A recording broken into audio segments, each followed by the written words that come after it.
الحمد لله رب العالمين والصلاة والسلام على أشرف الأنبياء والمرسلين. بسم الله الرحمن الرحيم. يا أيها الذين آمنوا اتقوا الله حق تقاته ولا تموتن إلا وأنتم مسلمون. معزز سامعات، السلام علیکم ورحمۃ اللہ وبرکاتہ. آج میری تقریر کا عنوان ہے نگاہ بھی ادھر رکھ جدھر جا رہا ہے. آئیے ایک حدیث مبارکہ صلی اللہ علیہ وسلم میں آپ تمام کے گوشے گزار کرتی ہوئی آگے بڑھوں کہ ایک آدمی نے عرض کیا، اے اللہ کے رسول صلی اللہ علیہ وسلم، مجھے ایسا کام بتائیے جب میں اسے کر ڈالوں تو اللہ تعالی مجھ سے محبت کرے اور لوگ بھی مجھ سے محبت کرنے لگے. نبی کریم صلی اللہ علیہ وسلم نے ارشاد فرمایا، تو دنیا کی رغبت نہ کر، اللہ تجھ سے محبت کرے گا. لوگوں کے مال و متاع سے بے نیاز ہو جا، ان سے لالچ نہ رکھ، وہ تجھ سے پیار کرنے لگیں گے. حکیم عظیم نبی کریم صلی اللہ علیہ وسلم نے دو نسخے پیش فرمائے ہیں. جس دنیا سے آدمی سفر کرتے ہوئے آخرت کی طرف بھاگ رہا ہے، اس کی نگاہ بھی اسی آخرت کی طرف رہنی چاہیے. اگر سفر کر رہا ہے آخرت کی طرف اور نگاہ اور توجہ جہاں سے بھاگ رہا ہے یعنی دنیا سے اس طرف ہو تو ظاہر ہے کہ منہ کی کھانی پڑے گی. اس لیے نجات کی واحد راہ یہی ہے کہ جس دنیا سے سفر کرتے ہوئے موت آخرت کی طرف بھاگ رہا ہے، ذہنی طور پر بھی اس دنیا سے بے رغبت ہو جانا چاہیے اور اپنے دل و دماغ کا رخ آخرت کی طرف رکھنا چاہیے. یہی وہ فارمولا ہے جس سے یہ مسئلہ حل ہو جائے گا کہ اللہ تعالیٰ اس بندے کو اپنا محبوب بنا لیں گے. اور اگر لوگوں کی نگاہوں میں محبوب بننا ہے تو پھر لوگوں کے پاس جو مال و دولت ہے اس سے رخ پھیرنا ہوگا. جب آدمی لوگوں کے پاس موجود مال و دولت سے بے نیاز ہو جاتا ہے تو پھر لوگ اس کی بے غرضی کو دیکھ کر اس سے متاثر ہوتے ہیں اور اس کو اپنا پسندیدہ اور محبوب بنا لیتے ہیں.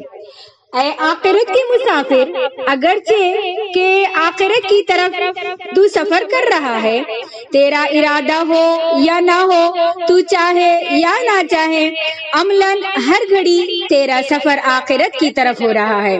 لیکن اس کے باوجود صبح سے شام تک کی تیری دوڑ و دھوپ تک و دو محنت و کوشش سے ایسے محسوس ہوتا ہے کہ تجھے دنیا کی دولت سے پیار ہے اور آخرت سے کوئی غرض نہیں. ایسے محسوس ہوتا ہے کہ تیرا کھانا کھانے کے لیے اور کمانا کمانے کے لیے ہے اور تیری زندگی کی صبح و شام اور زبان سے نکلنے والی ہر بات سے ایسا محسوس ہوتا ہے کہ تیرے نزدیک مال و دولت ہی سب کچھ ہے. تو گویا یوں کہہ رہا ہے کہ میرا مال، میری دولت، میرا مکان، میری سواری، میری دکان، میرا کارخانہ، میرا گھر بار وغیرہ.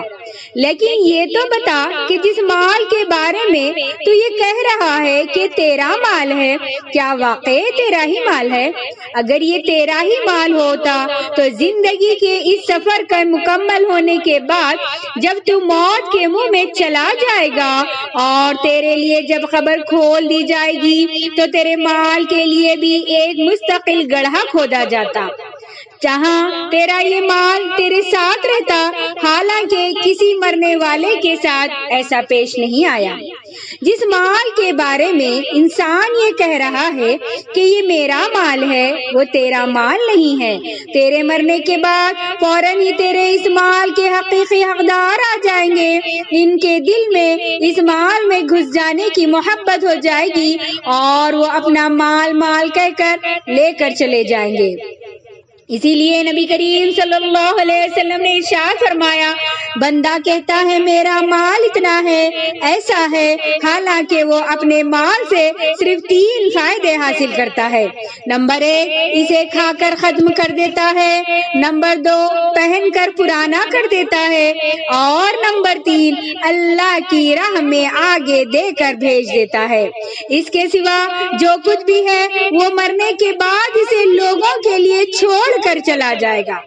تو اے غافل انسان، جس مال کے حاصل کرنے میں تو اپنی جان کی بازی لگا دیتا ہے، جس مال کے لیے تو اپنی صحت کی بھی فکر نہیں کرتا، جس مال کے لیے تو بارش میں بھیگتا اور سردی میں کانپتا اور دھوپ میں جلنا برداشت کرتا ہے، اس مال کی بے وفائی بھی دیکھ لے کہ یہ مال نہ تیرے جنازے کے ساتھ آئے گا اور نہ تیری خبر میں ساتھ رہے گا اور نہ قیامت کے میدان میں ساتھ آئے گا۔ تیرے ساتھ فقط تیرے وہ اعمال رہیں گے جن کو تو نے زندگی میں کیا تھا۔ جس مال میں سے کھایا یا وہ بھی ختم ہو گیا، جس مال سے پہنا وہ بھی ختم ہو گیا، جس مال کو ناجائز امور میں خرچ کیا وہ بھی ختم ہو گیا۔ اب تیری زندگی کے اس سفر میں تو نے جو مال غریبوں، محتاجوں، معذوروں، بیواؤں، یتیموں، تنگ دستوں اور دین اسلام کے غلبے اور راہ حق کے سپاہیوں اور مساجد کی تعمیر اور مدارس کے استحکام میں خرچ کیا، یہی وہ مال تیرے اس سفر کے بعد کی تمام منزلوں میں کام آئے گا۔ اے آخرت کے مسافر، کیا تجھے اس بات کا علم نہیں کہ تیری جان اور تیرے مال کو تیرے رب نے اس بات کے عوض خرید لیا ہے کہ تیری موت کے بعد تجھے جنت عطا کرے گا؟ ان اللہ اشتری من المؤمنین انفسهم واموالهم بان لهم الجنہ۔ تیرے مالک نے تجھ سے جب تیری جان اور تیرے مال کو خرید لیا ہے تو پھر اب تیرا اختیار کہاں باقی رہے گا؟ اب تجھے یہی کہنا ہے کہ جان بھی اسی رب کی ہے اور مال بھی اسی رب کا ہے، اور جب دونوں چیزیں اسی کی ہیں تو اس کی مرضی اور چاہت کے مطابق جان و مال کا استعمال ہونا چاہیے۔ اب تجھے اپنی زندگی کے اس سفر کے اختتام تک اپنی جان اور اپنے مال کے بارے میں یہ تصور ختم کرنا ہے کہ اس کا حقیقی مالک تو ہے، بلکہ اس مال و جان کا عارضی مالک ہے۔ حقیقی مالک تو وہی ہے جو آسمان و زمین کا مالک ہے۔ تو بھی وہی جائے گا جہاں تجھ سے پہلے لوگ چلے گئے ہیں۔ اے آخرت کے مسافر، یعنی اے انسانوں، کیا کبھی ہمارے ذہن میں یہ سوال پیدا نہیں ہوا کہ ہمارے باپ دادا، ہمارے اپنے بڑے، ہمارے اپنے لاوائقین کہاں چلے گئے؟ آخر وہ بھی تو ہماری طرح زندگی کا سفر کر رہے تھے، اور ہمارے خاندان کے دوسرے بڑے بوڑھے لوگ جو ہمارے باپ دادا کے دور میں تھے وہ سب کہاں چلے گئے؟ ان سب کے چلے جانے پر یقیناً ہماری آنکھیں آنسو بہائی ہوں گی اور دل کی دھڑکنیں تیز ہو گئی ہوں گی، لیکن یہ تو ہم بتائیں کہ ایک دن ایسا ضرور آئے گا جس طرح آنسو بہا رہا ہے ہمارے بعد ہم پر آنسو بہانے والے ہوں گے، اور جدائیگی کا غم لوگوں کے دلوں پر چھا رہا ہوگا۔ کسی شاعر نے کیا خوب کہا، اس خاک کو ہدایت دے مولا، اس خاک کو ہدایت دے مولا، اس خاک میں ملنے سے پہلے۔ گزرے زمانے میں جتنے لوگ زمین کی پیٹھ پر چلا پھرا کرتے تھے، آج وہ سب زمین کے پیٹ میں بے یار مددگار لیٹے ہوئے ہیں۔ ہماری زندگی کا جب سفر ختم ہو جائے گا، ہمیں بھی اسی طرح اندھیری کوٹری میں ڈال دیا جائے گا، جہاں ہمارے ساتھ رہنے کے لیے نہ ہمارے اپنے ہوں گے اور نہ ہمارے بچے ہوں گے، نہ ہمارے ماں باپ ہوں گے اور نہ ہی ہمارے رشتہ دار راضی ہوں گے، اور نہ دوست و احباب راضی ہوں گے۔ وہاں صرف اور صرف ہمیں تنہائی میں رہنا ہوگا۔ اب غور کریں کہ ہمارے اس نامہ اعمال پر، جس میں ہماری کتنی غلطیاں، کتنی لغزشیں، کتنے گناہ اور کتنی کوتاہیاں لکھی ہوئی ہیں۔ ابھی موقع ہے ان تمام گناہوں اور کوتاہیوں پر شرمندہ ہونے اور سچی توبہ کرنے کا، اور زندگی کے اس سفر کا نامعلوم وقت جس قدر بھی ہے اس میں برائیوں کے بجائے بھلائیوں کو اختیار کرنے کا۔ ہم خود بھی پاک پابند عمل ہو جائے، موت کا اسٹیشن قریب ہے اور خبر ہماری منتظر ہے۔ اس حقیقت کو سن لے کہ اے آخرت کے مسافر، سچی توبہ کے لیے یہ لمحے ممکن ہے، پھر کبھی نصیب ہو نہ ہو۔ اگر موت کا اسٹیشن آ جائے گا پھر توبہ و بخشش کا دروازہ بھی بند ہو جائے گا۔ اللہ رب العالمین سورہ نساء میں ارشاد فرماتا ہے، اور ایسے لوگوں کی توبہ قبول نہیں جو گناہ کرتے رہتے ہیں یہاں تک کہ جب ان میں سے کسی کے سامنے موت آ کھڑی ہوتی ہے تو کہنے لگتے ہیں کہ اب میں توبہ کرتا ہوں، اور نہ ان لوگوں کی توبہ قبول ہوگی جن کو حالت کفر پر موت آ جاتی ہے۔ ان کافر لوگوں کے لیے ہم نے ایک دردناک عذاب تیار کر رکھا ہے۔ تو اے آخرت کے مسافر، زندگی جس سواری پر تو بیٹھا ہے یہ سواری ایک دن تجھے اپنے کاندھوں سے اتار دے گی۔ وہی دن تیری زندگی کا آخری دن ہوگا۔ جس طرح دن کے اختتام پر رات کا آغاز ہوتا ہے، اسی طرح ہر زندہ آدمی کے لیے قبر کی زندگی کا آغاز ہو جاتا ہے۔ جس موت سے انسان بھاگنے کی کوشش کرتا ہے، دواخانوں کے چکر لگاتا ہے اور دواخانوں میں شریک ہوتا ہے، اس موت کا آ جانا ایک واضح حقیقت ہے۔ قرآن مجید ہر زندہ انسان کے کانوں میں یہ آواز پہنچا رہا ہے، جیسا اللہ رب العالمین سورہ قاف سورہ نمبر 50 آیت نمبر 21 میں ارشاد فرماتا ہے، وَجَاءَتْ كُلُّ نَفْسٍ مَعَهَا وَجَاءَتْ كُلُّ نَفْسٍ مَعَهَا سَائِقٌ وَشَهِيدٌ۔ اس سے پہلے آیت نمبر 19 میں ارشاد فرمایا، وَجَاءَتْ سَكْرَةُ الْمَوْتِ بِالْحَقِّ ذَلِكَ مَا كُنْتَ مِنْهُ تَحِيدُ۔ یعنی سکرات موت پیش آنے والی ہے، یہی تو وہ ہے جس سے تو بدکتا تھا، دور بھاگتا تھا۔ اے انسان، سکرات موت آ کر رہے گی، اور آج تو جس شخص میں گرفتار ہے سکرات موت آ کر اسے دوڑ کر لے جائے گی۔ پھر تجھے یقین آ جائے گا جب تجھ سے کہا جائے گا یہی تو وہ ہے جس سے تو بھاگا کرتا تھا۔ آج اس نے تیرا گلا آپ پکڑ لیا، اب نہ تو بھاگ سکتا ہے، نہ چھپ سکتا ہے، نہ دامن چھڑا سکتا ہے، اور نہ رہائی پا سکتا ہے۔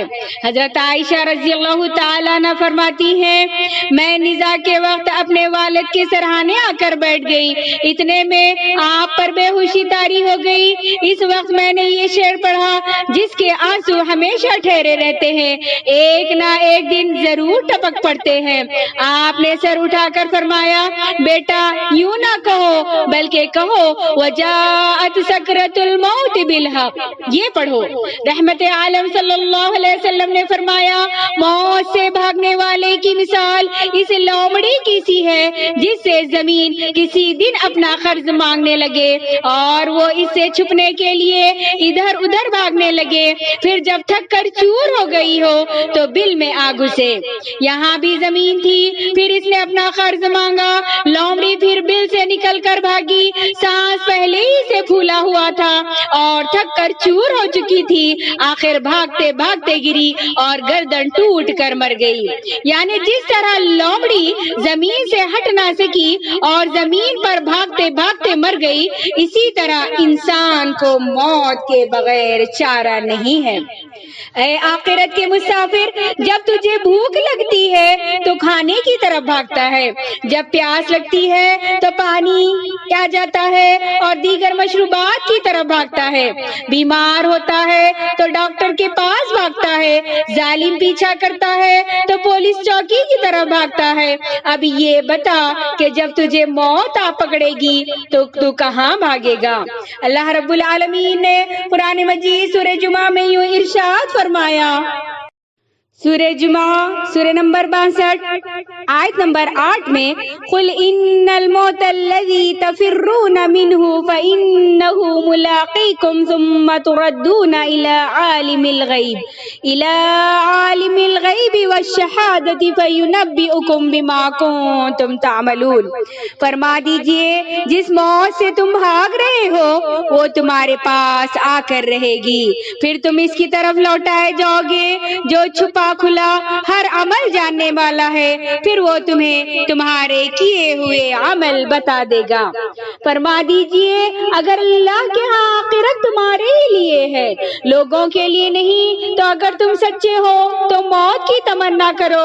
یہ اپنے عمل کی وجہ سے کبھی موت کی تمنا نہیں کریں گے۔ اللہ ظالموں کو خوب جانتا ہے۔ لوگوں کی بنسبت آپ انہیں زندگی کا بڑا حریص پائیں گے، اور بعض مشرک تو چاہتا ہے کہ اس کی عمر 1000 سال کی ہو، لیکن اللہ کے عذاب کو وہ لمبی عمر دور نہیں کر سکے گا۔ اللہ ان کے عمل خوب دیکھ رہا ہے۔ ہم نے وہاں بھی یہ بیان کر دیا، اگر خود گمراہ ہو تو اپنے اوپر بد دعا کرے، اور اگر ان کا مد مقابل گمراہ ہو تو اس پر بد دعا کرے۔ عیسائیوں سے مباہلے کا بیان یہاں ہے، یعنی سورہ آل عمران میں اللہ رب العالمین نے ارشاد فرمایا، میں اور مشرکوں سے مباہلے کا بیان بھی فرمایا۔ ابن عباس فرماتے ہیں ابو جہل بولا، اگر میں محمد مصطفیٰ صلی اللہ علیہ وسلم کو بیت اللہ کے پاس سجدہ کرتا ہوا دیکھوں گا تو اس کی گردن پر پاؤں رکھ دوں گا۔ آپ کو بھی یہ خبر پہنچ گئی، فرمایا اگر یہ ایسا کرتا تو سب کے سامنے فرشتے اس کو پکڑ لیتے۔ اگر یہودی میرے ساتھ مباہلہ کرتے اور موت کی تمنا کرتے تو بلا شبہ سب مر جاتے اور اپنی جگہ دوزخ میں پاتے۔ اللہ کے رسول صلی اللہ علیہ وسلم سے مباہلہ کرنے والے نکلتے تو گھر جا کر بیوی بچوں کو اور مال کو نہ پاتے، یعنی جس موت سے تم کترا رہے ہو وہ تو ضرور آ کر رہے گی۔ اجل جس کو کہتے ہیں آ کر رہے گی، اجل جس کو کہتے ہیں آ کر رہے گی، جسے جان کہتے ہیں جا کر رہے گی۔ اللہ رب العالمین سورہ نساء میں ارشاد فرماتا ہے، تم جہاں بھی ہو موت تمہیں آئے گی، خواہ تم مضبوط قلعوں میں بند کیوں نہ ہو۔ ایک حدیث میں ہے، موت سے بھاگنے والے کی مثال لومڑی کی سی ہے، جو ابھی ہم نے تفصیلاً سنی۔ پھر اللہ رب العالمین سورہ احزاب میں ارشاد فرماتا ہے، آپ فرما دیجئے کہ تم کو بھاگنا کچھ نفع نہیں دے گا اگر تم موت سے بھاگتے ہو۔ موت کے اسٹیشن پر زندگی کے ہر مسافر کو آ کر رک جانا ہے، یہاں سے فرار ناممکن ہے۔ موت کا یہ حادثہ ہر خاص اور ہر عام سبھی کو چونکا دیتا ہے۔ اے آخرت کے مسافر، اس حقیقت کا یقین دل میں پیدا کر لے، جس حقیقت کا اعلان خاموش آواز کے ساتھ مدت سے ہو رہا ہے۔ ہر سننے والے کے کان اور ہر سمجھنے والے کی عقل اس حقیقت کو تسلیم کر چکی ہے۔